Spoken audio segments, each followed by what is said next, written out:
So this one requires my glasses, right? A BBC radio broadcaster was fired for using a picture of a chimpanzee in a tweet about a royal or the, not a, but the royal baby born to Meghan, the Duchess of Sussex. Now, Prince Harry, of course, you know, they welcome their baby. Yay, the baby's here. But Danny Baker, who had a weekly show, on BBC Radio 5 Live, tweeted that he had been fired after posting an image of the couple holding hands, or a couple rather, holding hands with a chimpanzee dressed in clothes.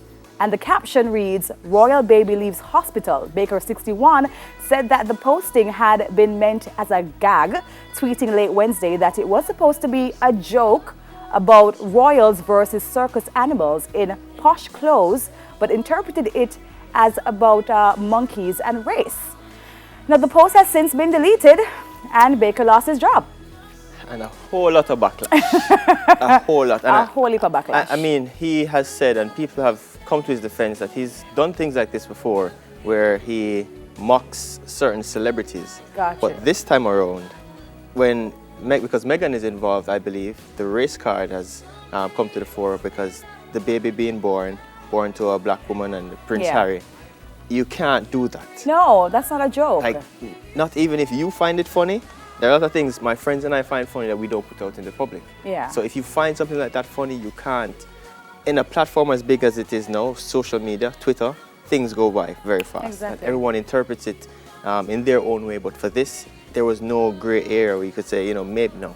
Yeah, it was highly inappropriate. You can't do that, man, because Jamaicans will come for you, Black Americans will come for you, Africa, and a lot of people came to the defense of Meghan and Harry because, you know, this is a great time in history. Of course. You know, a black woman in a part of the royal family and stuff. So it's some jokes are just to be had inside. It's not that's even what like I feel. Yeah, I don't think that's even a joke. If it's a joke, you keep it to yourself. Yeah. But this one though, Aisha Curry. Yeah, this is one of my favorite topic this week. Aisha Curry riled up the internet after making a comment about her marriage with Steph Curry on the Red Table Talk Facebook series hosted by Jada Smith. She addressed the topic of women basically throwing themselves at her NBA superstar husband, sometimes even in front of her. Curry revealed that she's bothered by the fact that she doesn't get the same treatment from other men. Naturally, social media users hopped on the subject, but what do you make of her statement? Well, let me tell you, I think it was taken out of context. I think the intention of it was... Why? Let me tell you why. So I can understand her position. I mean, they started dating very, very early, you know, like before Steph Curry was who he was or he is, right?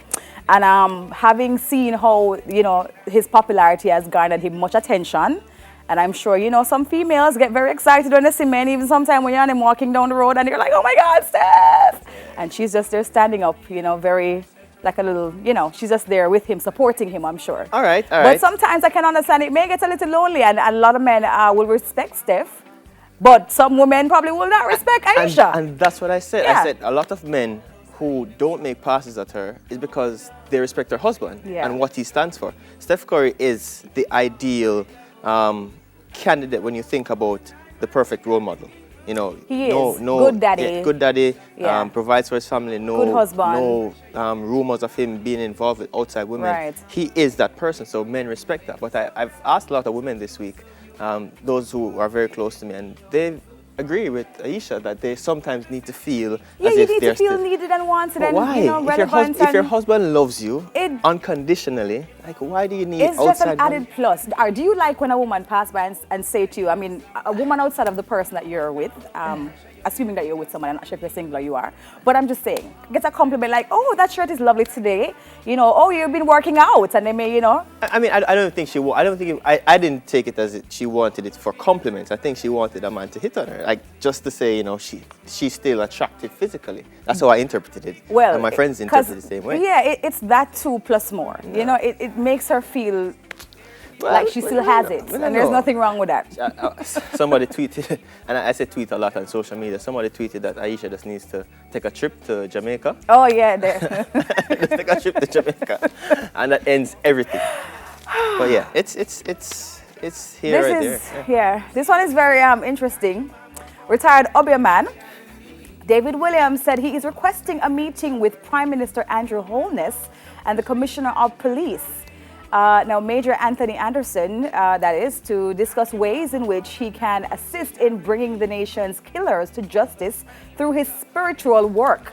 Now, Williams claimed that the use of Obia, he has got rid of 13 criminals so far, and he is prepared to do more to help Jamaica to be a safer place. Now, Obia is indeed illegal under an 1898 law. The law for it says that any person who is consulting any person practicing Obia, or any person reputed to be a person practicing Obia, or any person pretending to possess supernatural powers and agrees to reward the person so consulted shall be liable to a fine not exceeding $100. Is that correct? Yes, $100. Or a term of imprisonment not exceeding 12 months. $100. $100? All right, so here's where I have an issue with this now. So if you're awake at certain hours of the night, you see certain advertisements on TV about Indian astrologers, telling your future. Apparently it's big money making business. It's massive money making business. Because we know ads are not... So I don't understand why there's this thing when it comes on to the word Obia, that people are like, they get tense, I mean, the man is offering us a service to help the government of Jamaica solve the crime problem. Well, it's clear he knows something that they don't know, right? Probably. Probably Something legitimate there's something as well. that he knows that nobody else knows, and he has, I'm just saying, maybe, yeah, man. Somebody could say, what would it hurt to give him an audience? Yeah. But, it's just, it's one of them things that Jamaicans are still a little bit iffy about, because...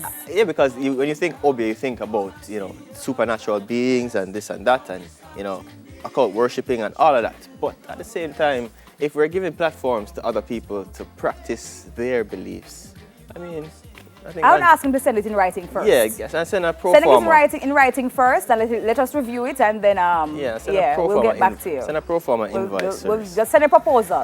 What exactly you want to cover in the meeting, and then send it up, Sir Prime Minister. We'll get back to you. That's it for the trending topics.